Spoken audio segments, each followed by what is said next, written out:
São João, capítulo de número 20. Nós vamos ler os 18 primeiros versículos deste capítulo. São João, capítulo de número 20, versos 1 a 18. Quem está alegre aí com Jesus, diga amém. Amém. Quem achou, diga glória a Jesus. Diz o texto: e no primeiro dia da semana, Maria Madalena foi ao sepulcro de madrugada, sendo ainda escuro, e viu a pedra tirada do sepulcro. Correu, pois, e foi a Simão Pedro e a outro discípulo a quem Jesus amava, e disse-lhes: levaram o Senhor do sepulcro e não sabemos onde o puseram. Então Pedro saiu com outro discípulo e foram ao sepulcro, e os dois corriam juntos, mas o outro discípulo correu mais apressadamente do que Pedro e chegou primeiro ao sepulcro. E, abaixando-se, viu no chão os lençóis, todavia não entrou. Chegou, pois, Simão Pedro, que o seguia, e entrou no sepulcro e viu no chão os lençóis, e que o lenço que tinha estado sobre a sua cabeça não estava com os lençóis, mas enrolado num lugar à parte. Então entrou também o outro discípulo, que chegara primeiro ao sepulcro, e viu e creu, porque ainda não sabiam a Escritura, que diz que era necessário que ressuscitasse dos mortos. Tornaram, pois, os discípulos para casa. E Maria estava chorando fora junto ao sepulcro. Estando ela, pois, chorando, abaixou-se para o sepulcro e viu dois anjos vestidos de branco, assentados onde jazera o corpo de Jesus, um à cabeceira e o outro aos pés. E disseram-lhes eles: mulher, por que choras? E ela lhes disse: porque levaram o meu Senhor e não sei onde o puseram. E, tendo dito isso, voltou-se para trás e viu Jesus em pé, mas não sabia que era Jesus. Disse-lhe Jesus: mulher, por que choras? Quem buscas? Ela, cuidando que era o hortelão, disse-lhe: Senhor, se tu o levaste, dize-me onde o puseste, e eu o levarei. Disse-lhe Jesus: Maria. Ela, voltando-se, disse-lhe: Rabone, que quer dizer mestre. Disse-lhe Jesus: não me detenhas, porque ainda não subi para meu Pai. Mas vai para os meus irmãos e dize-lhes que eu subo para o meu Pai e vosso Pai, meu Deus e vosso Deus. Maria Madalena foi e anunciou aos discípulos que viram o Senhor e que ele lhe dissera isso. Amém. Tome assento. Se você está alegre com Jesus, vira para o seu irmão aí do lado e fala assim: que Deus te abençoe. Meus queridos irmãos, eu quero compartilhar uma porção da palavra de Deus para o seu coração, esperando que você possa, nesta noite, entender a mensagem de Deus. Eu não falo o recado, porque Deus não é um Deus de recado, Deus é um Deus de mensagens. Quem quer ouvir uma palavra de Deus aí?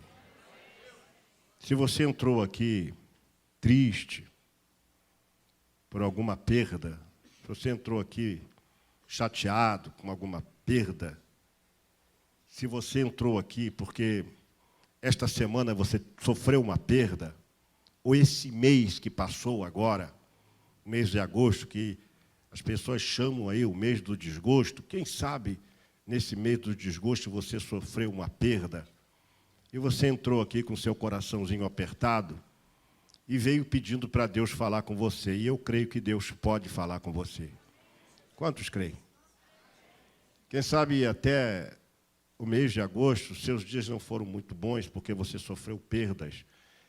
E não importa qual foi a perda que você sofreu, e só Deus sabe o que aconteceu com você, mas Deus quer dizer uma palavra para o seu coração, que será o título da nossa ministração de hoje.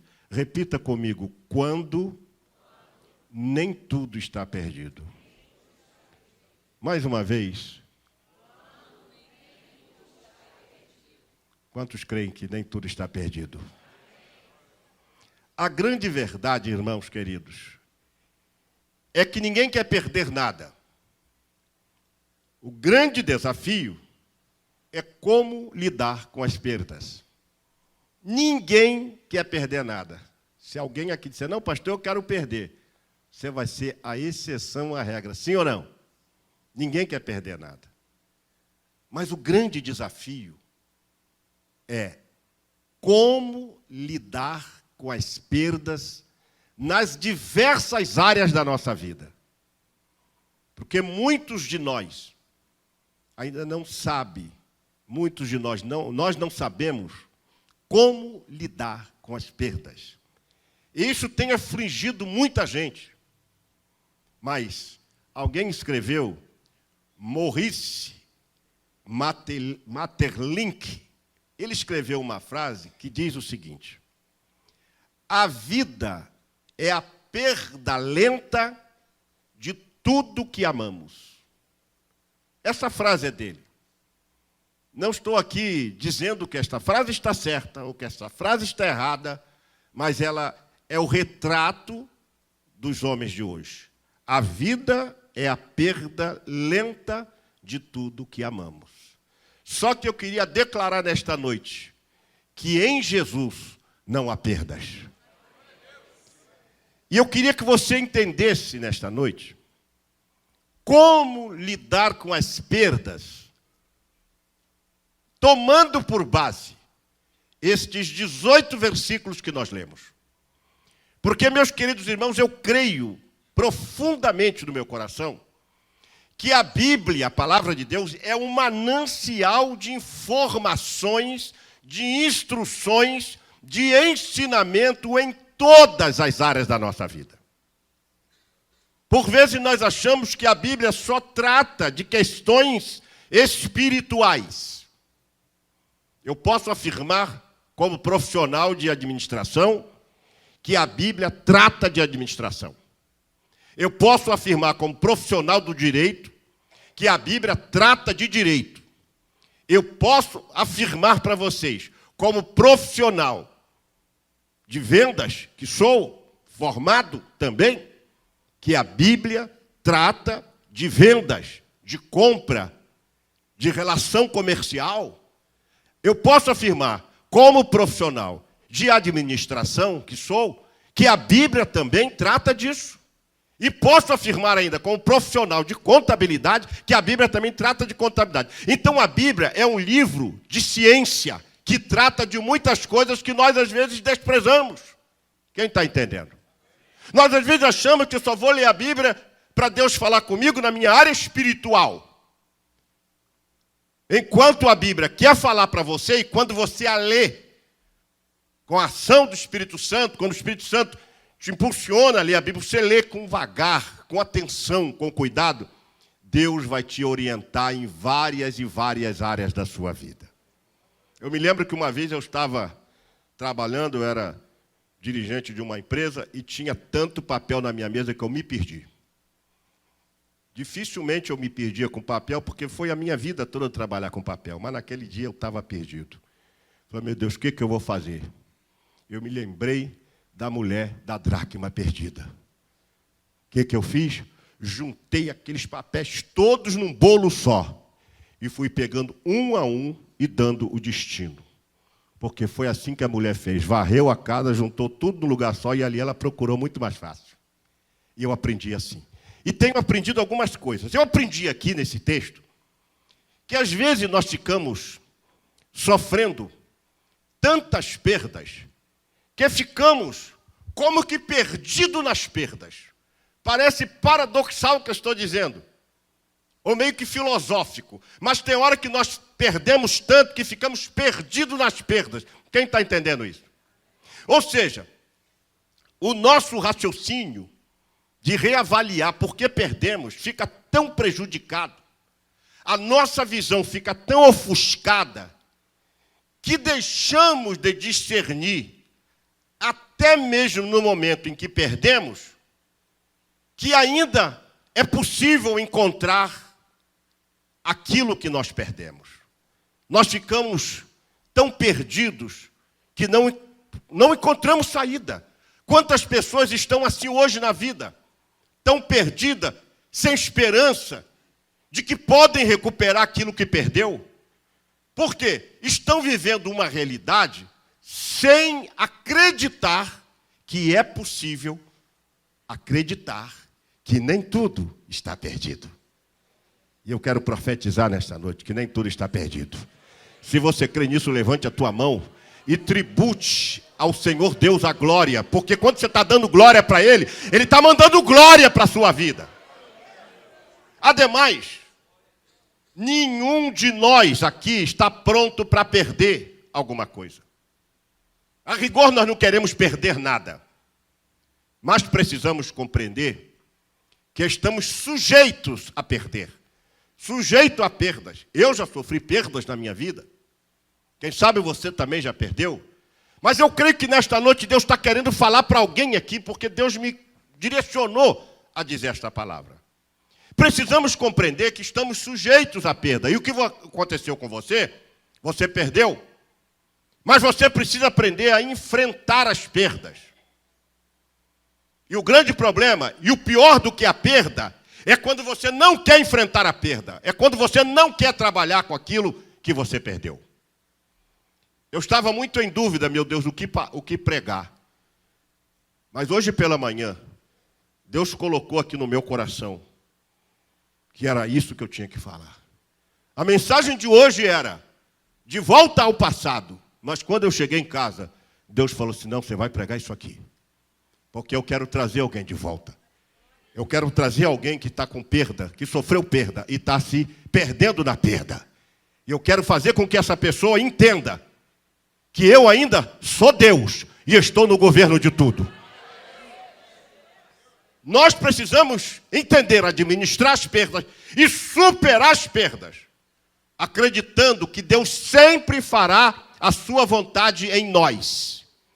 E ainda que soframos alguma perda, minimamente, Deus vai nos ajudar a superar e a administrar a perda. Primeira lição que eu quero trazer para vocês, se pudéssemos colocar na tela, eu vou pedir ainda, vou fazer essa sincronia com o pessoal do SIM, para quando eu usar esses tópicos, que esses tópicos fossem jogados na tela para você não esquecer. Diga comigo, independente de quem somos, podemos sofrer perdas. Não importa quem seja você, não importa a sua formação, seu grau de escolaridade, sua instrução, sua capacidade financeira, seu título eclesiástico, seja pastor, seja diácono, seja obreiro, todos podíamos sofrer perda. O texto que lemos fala que Jesus era tudo que Maria possuía. Maria tinha sido liberta de 7 demônios, isso está em Lucas, capítulo 8, versículo 2. Ela já houvera dado provas, no versículo 3 do mesmo capítulo, do amor que ela tinha por Jesus. E ela jamais acreditava que ela pudesse perder Jesus. Porque Jesus era tudo para Maria. Jesus era a razão de viver de Maria.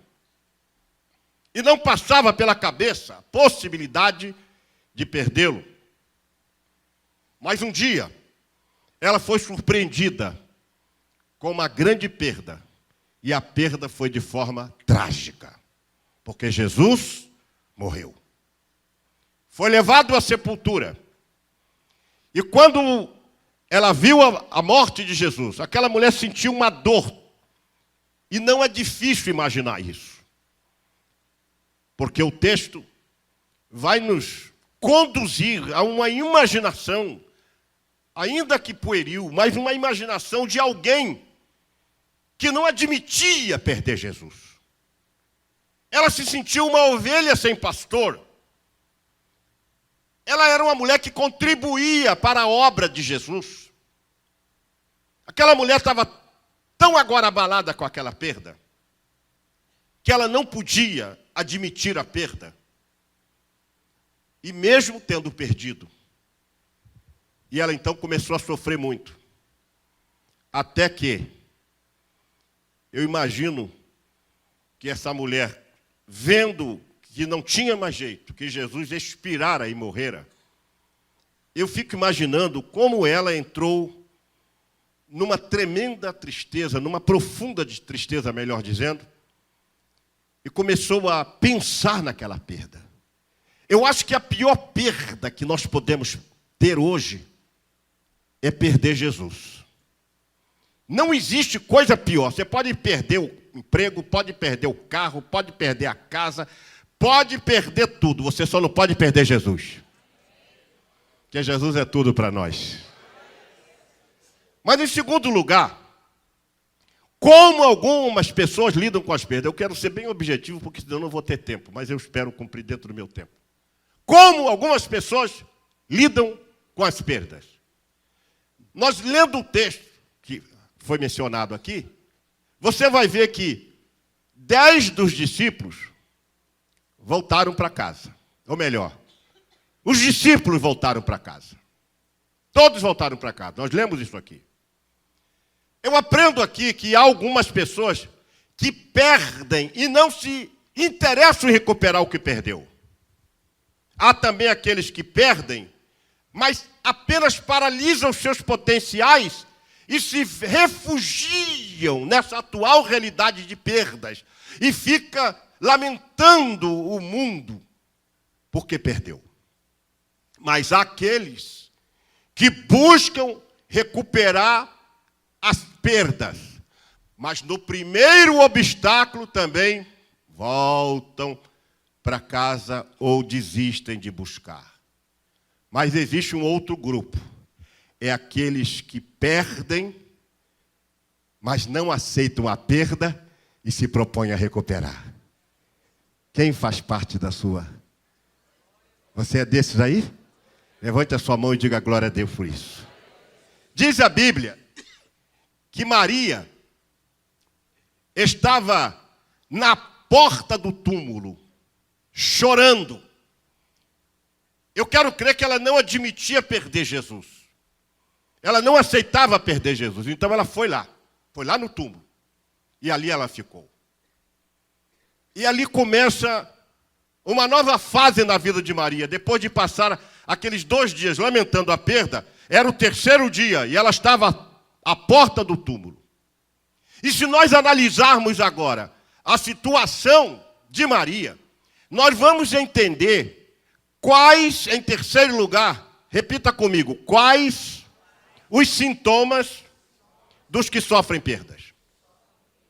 Eu acredito que esse texto aqui, ele pode ser aplicável a muitas áreas da nossa vida. Por quê? Porque aqui nós vamos ver alguns sintomas de uma pessoa que houvera tido uma perda e que, por sinal, foi uma perda fundamental para a sua vida. Ela perdeu aquela pessoa que ela mais amava. Primeira coisa, o choro contínuo. Diz o versículo 11 que Maria, entretanto, permanecia junto à entrada do túmulo chorando. Eu acredito que algumas pessoas aqui têm chorado algumas perdas. E isto é natural. Mas o segundo sintoma que eu vejo no versículo 11, na parte B, é que enquanto ela chorava, ela se abaixa para olhar para dentro do túmulo. Porque ela disse, eu não aceito isso no meu coração. Isso eu fico conjecturando, imaginando. Eu não aceito perder Jesus. Só que quando ela olha para dentro do túmulo, ela vê que não tem ninguém lá. Eu fiquei pensando, meu Deus, além dela perder Jesus para a morte, agora ela está perdendo o corpo de Jesus. Como administrar isso psicologicamente? Então, ela lança um olhar introspectivo. E todas as pessoas que perdem começam a olhar muito para dentro de si mesma. Começam a olhar para dentro de si e começam a questionar: meu Deus, por que eu perdi? E agora parece que você está perdendo algo mais no momento que você olha para você e não vê possibilidade. Porque parece, e é a verdade, que o corpo não está mais lá. Ela falou: não, eu não estou acreditando, ele não está mais ali. Eu perdi ele para a morte e agora perdi o corpo dele. Seria muito difícil. Então, o segundo sintoma é um olhar introspectivo. O terceiro sintoma é a perda da visão transcendental. Mas, pastor, o que significa isso? No verso 12, vai dizer que Maria viu 2 anjos vestidos de branco, sentados aonde o corpo de Jesus jazera, aonde o corpo de Jesus fora posto. Um estava na cabeceira e o outro estava nos pés. Mas cadê Jesus? Cadê o corpo de Jesus? Tudo que Maria queria não eram aqueles anjos que ali estavam. Maria não queria o anjo. Maria queria, no mínimo, o corpo de Jesus. E em terceiro lugar, então, ela perde a visão transcendental. É quando a gente perde a visão de que Deus está presente e a gente não vê. Ela não via mais, os anjos estavam ali. Se há anjos de Deus, é porque a presença de Deus está sendo manifesta. Ainda que teofanicamente, mas está. Nem sempre, ou na maioria das vezes, Deus não vai presencialmente estar, mas Ele vai enviar um anjo, Ele vai enviar o Espírito Santo, Ele vai enviar uma pessoa, Ele vai enviar alguém. Quem está entendendo isso? Mas a gente perde a visão transcendental, a gente não consegue ver Deus no meio das perdas. A gente olha, a gente só vê a perda. Mas cadê Deus? Ele está presente, Ele está aí. Ele está na sua vida. Ele está nos seus negócios, na sua atitude. Ele está no seu comportamento. Ele está aí com você. Só que a gente perde essa visão transcendental. Mas a quarta coisa que a gente perde, como sintoma das perdas que sofremos na vida, é a perda da percepção. Diz no versículo 13, então lhes perguntaram, e ela começou a chorar. E aqueles anjos: mulher, por que você está chorando? Por que choras? E ela, olhando para os anjos, não consegue enxergá-los. Não consegue perceber que eram anjos de Deus. E ela diz: porque levaram meu Senhor, e eu não sei onde o puseram.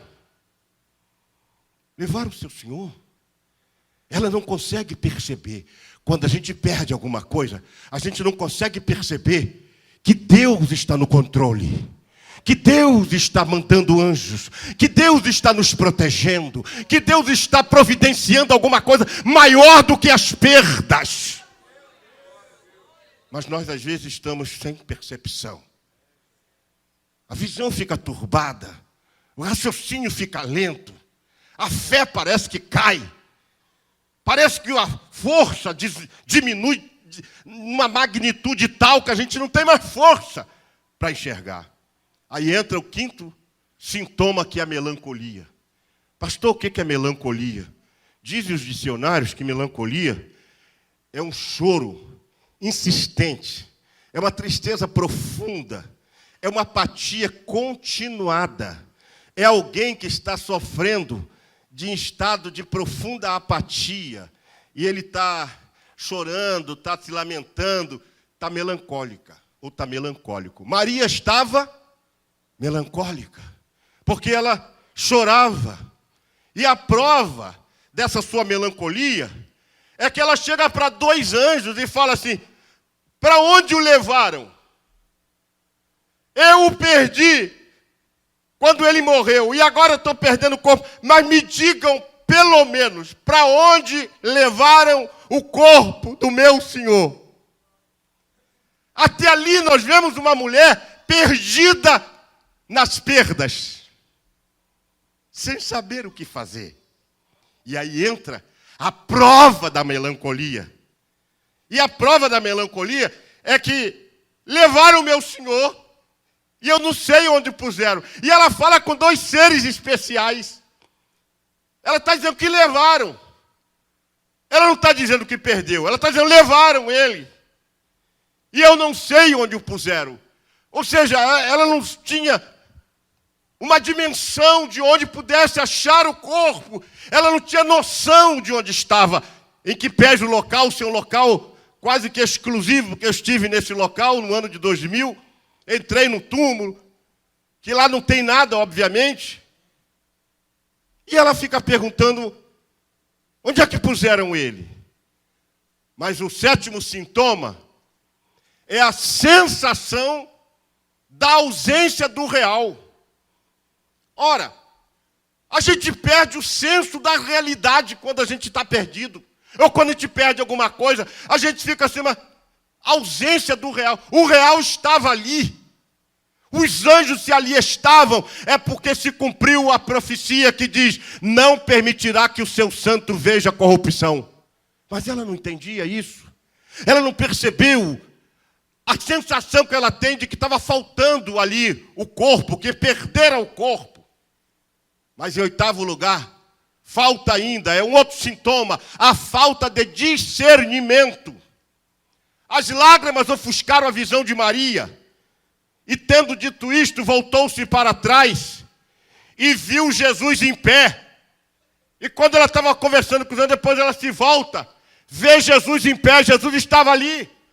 É como se estivesse aqui agora, na direção, como se Leandro fosse Jesus. Ela olha Jesus, mas ela não o reconhece.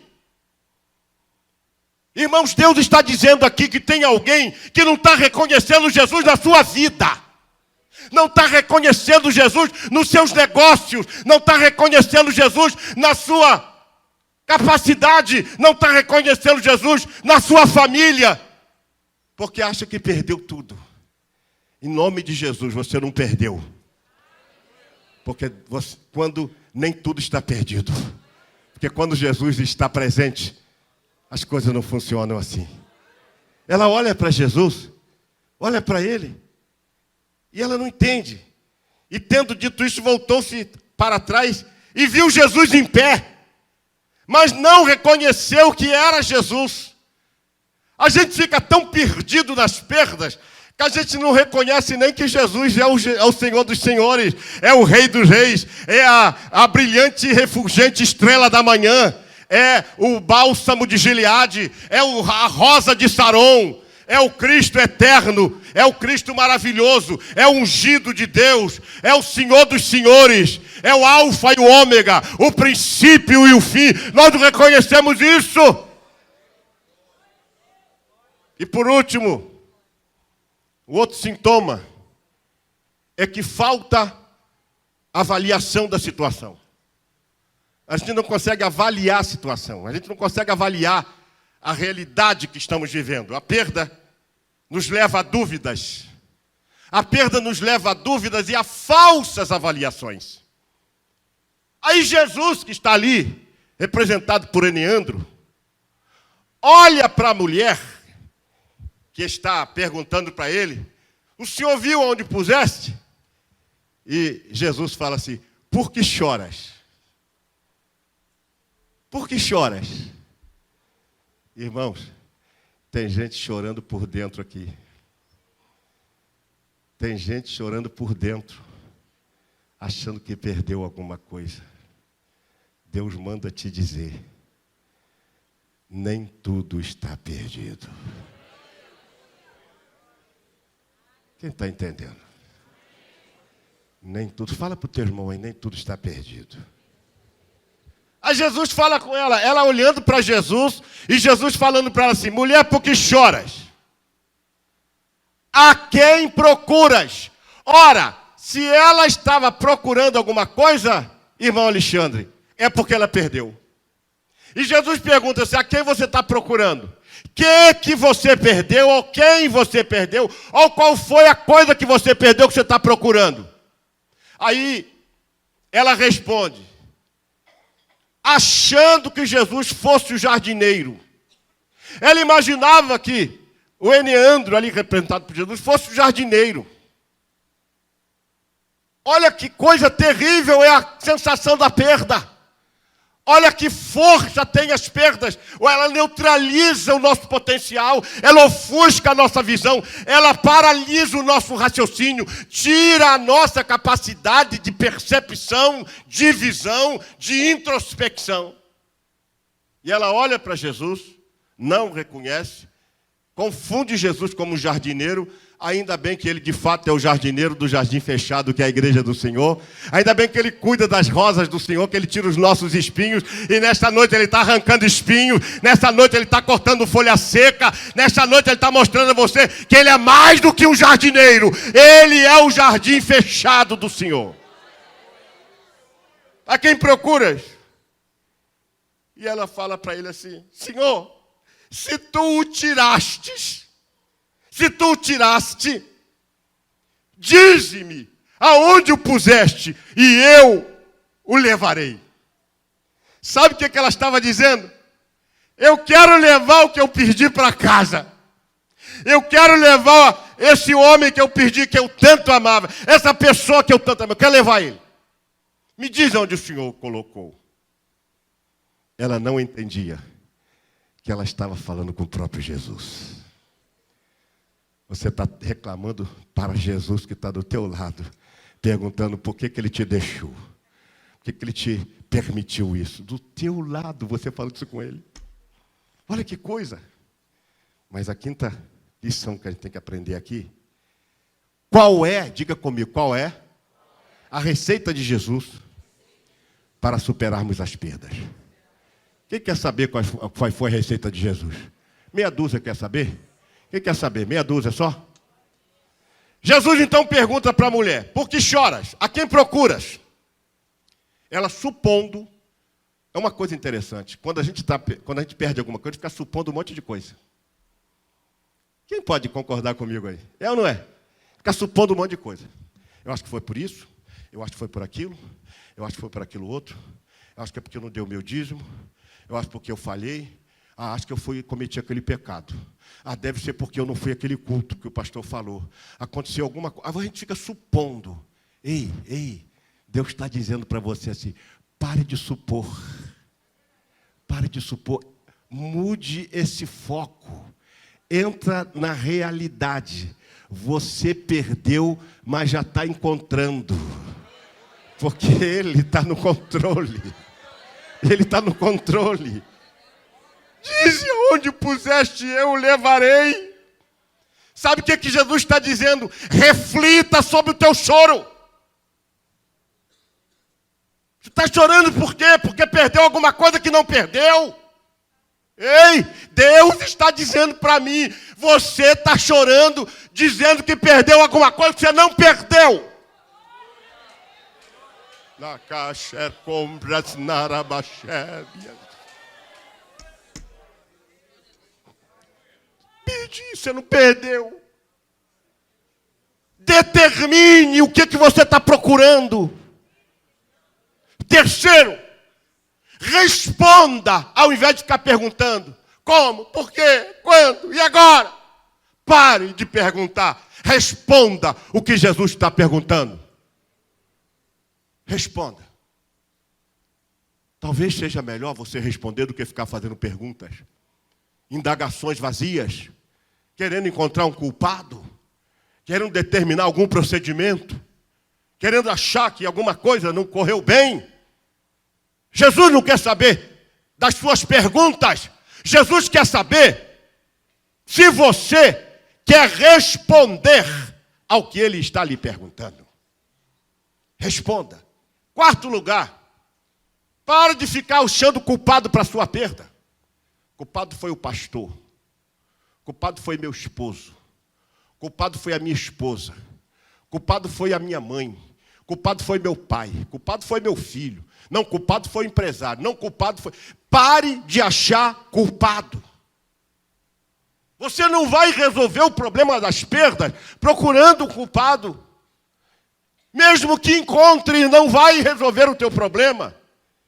Outra coisa, simplesmente tenha em você um forte desejo de recuperar o que perdeu. Mesmo que tudo diga que não tem mais jeito, acredite, em Deus tudo é possível. Quem crê nisso?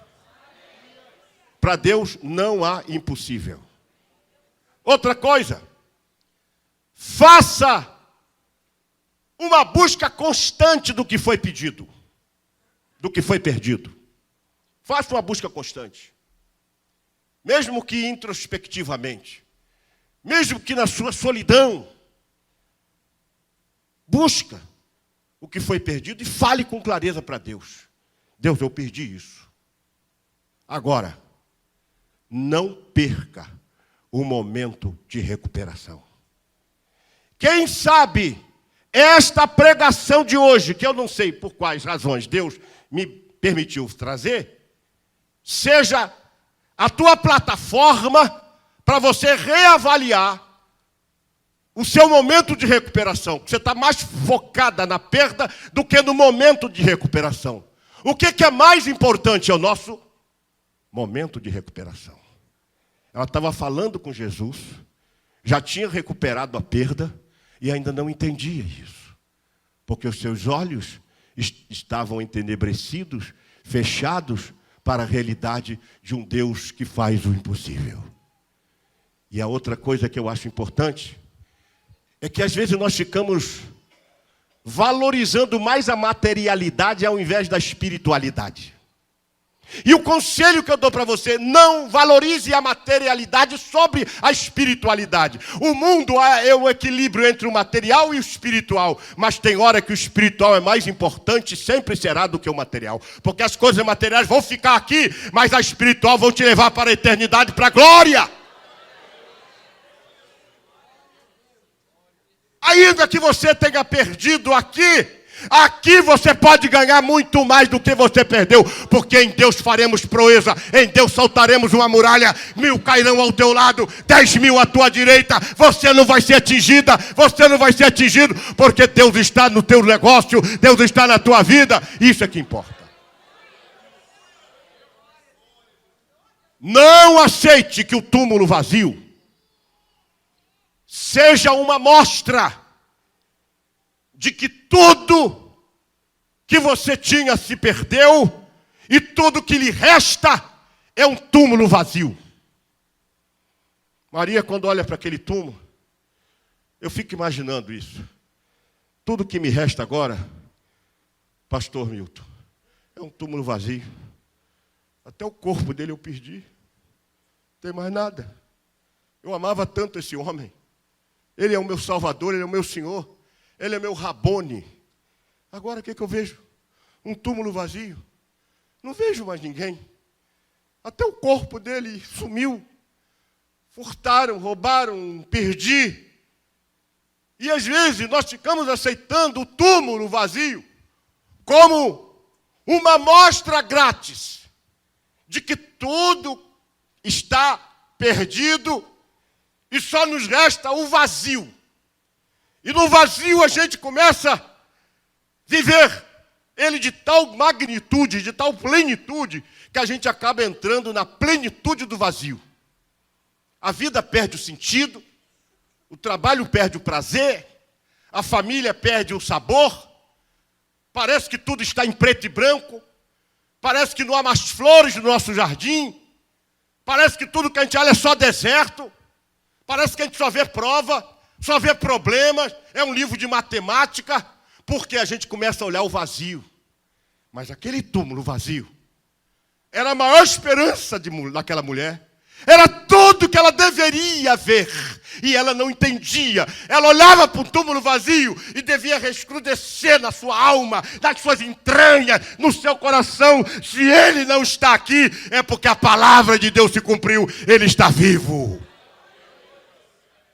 Tamanha era a plenitude do vazio, que aquela mulher não consegue enxergar o túmulo vazio como uma resposta de Deus, mas como uma satisfação das suas perdas.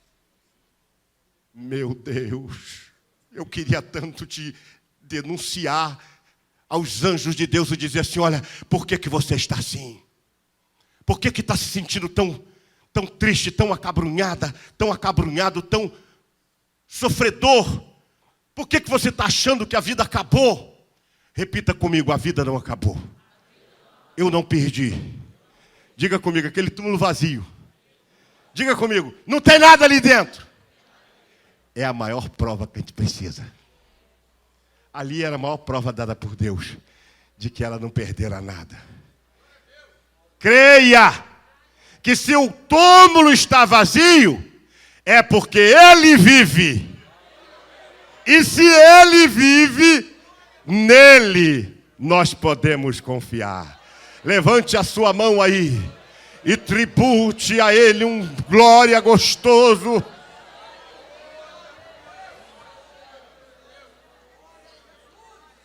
A quinta lição que eu trago para vocês. Acredite. Você pode recuperar o que você perdeu, se buscar de todo o coração. Repita comigo. Acredite. Você pode recuperar tudo o que você perdeu, se buscar de todo o coração. Agora preste atenção. No versículo 16, quando ela já achava que não tinha mais jeito para ela, que ela perdera mesmo, aí Jesus fala assim, Maria. Quando Jesus fala isso, ela voltando-se lhe disse, Rabone. Ela volta-se para Jesus, enxerga que é Ele. Ela fala assim, meu mestre. Aí Jesus chega para ela e fala assim, e ela corre para abraçar Jesus. Jesus fala assim, não me detenhas, porque ainda não subi para meu Pai, mas vai ter com os meus irmãos. Ele não fala os teus irmãos, ele fala os meus irmãos. Cadê os irmãos de Jesus aqui?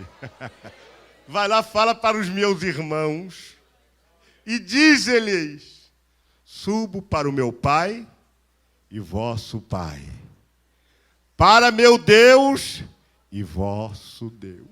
Meu Deus, isso aí é demais. Jesus está dizendo para você, o meu Deus é o teu Deus. O meu Pai é o teu Pai. E por que você está assim? E por que você está assim? Se o Pai dele é o teu Pai.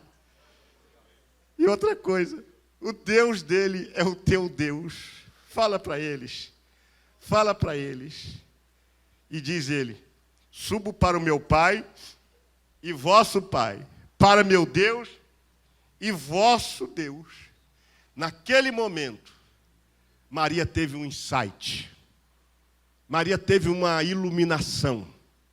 Maria teve uma revelação, não do que estava oculto, mas que estava escondido pelas visões petrificadas pela perda, pelas visões entenebrecidas pelo sintoma das perdas. E Jesus, então, quando fala isso para ela, vai lá, anuncia aos discípulos. E ela saiu dizendo, eu vi o Senhor. Eu vi o Senhor. Quem crê nisso? Eu vi o Senhor. E é interessante que quando Jesus fala assim, Maria, ela se volta. Por que isso? Vamos aprender por último aqui. Lições para quem sofreu perdas e acham que tudo acabou. Repita comigo. Lições para quem sofreu perdas e acha que tudo acabou. Primeira coisa que eu quero dizer para você. Maria, até o momento em que ela olha para Jesus e não o reconhece, até ali a perda estava proeminente na sua vida. Ponto central era a perda. Até o momento que Jesus chama ela pelo nome. Chama ela pelo nome. Tu já imaginou se Jesus te chama aqui pelo nome? Você duvida disso? Quem sabe Deus pode me usar aqui para chamar você pelo nome. Quem sabe Deus pode chamar você aqui agora e dizer: vem cá, fulano de tal. O teu perdido já foi achado e está vivo. Primeira coisa, ouça o teu nome.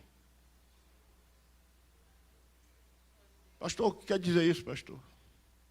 Aparentemente, isso não quer dizer nada. Mas existia, na época de Jesus, 6 mulheres chamadas Maria. Quantas mulheres?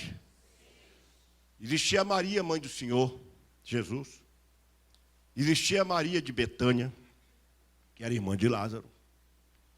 Existia Maria, mãe de Tiago, o menor. Existia Maria, uma crente de Roma.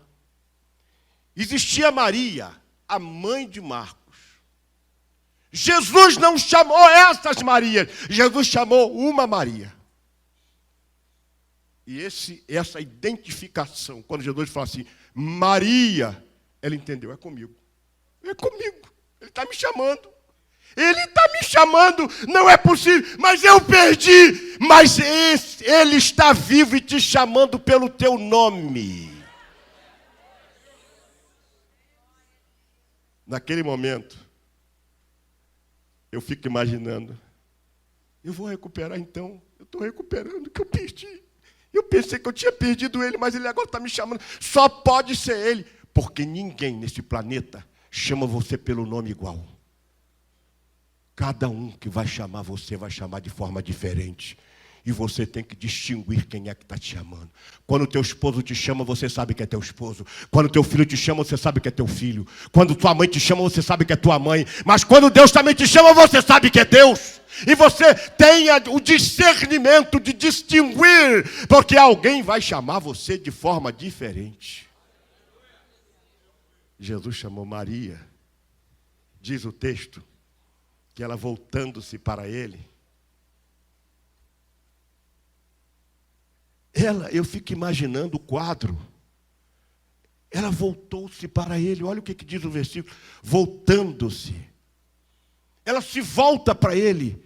O que era ele? Era uma perda que se transformou em realidade. Ela então se volta para a sua realidade. Eu não perdi. Ele está vivo.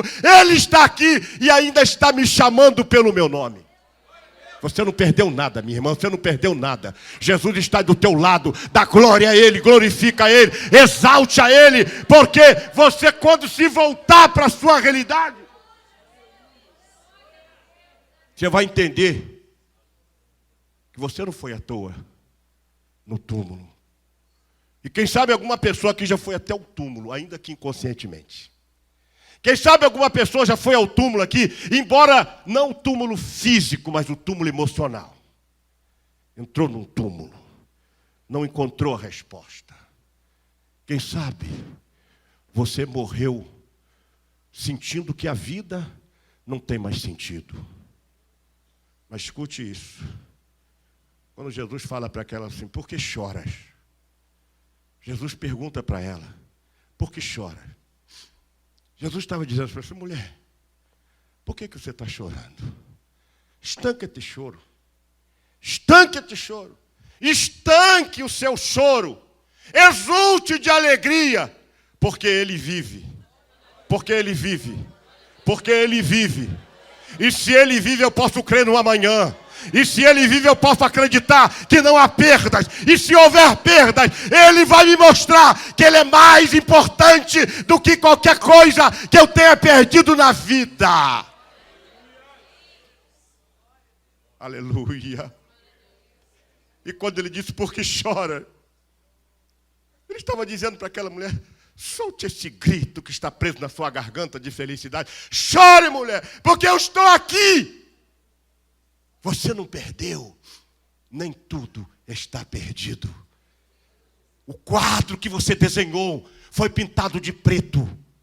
O quadro que você pintou com as suas amarguras, com as suas decepções, com as suas mágoas e com os seus ressentimentos. Ele ficou um quadro feio. Jesus está apagando isso, está mostrando para você um sol brilhante, uma vida melhor, um sonho a ser cumprido.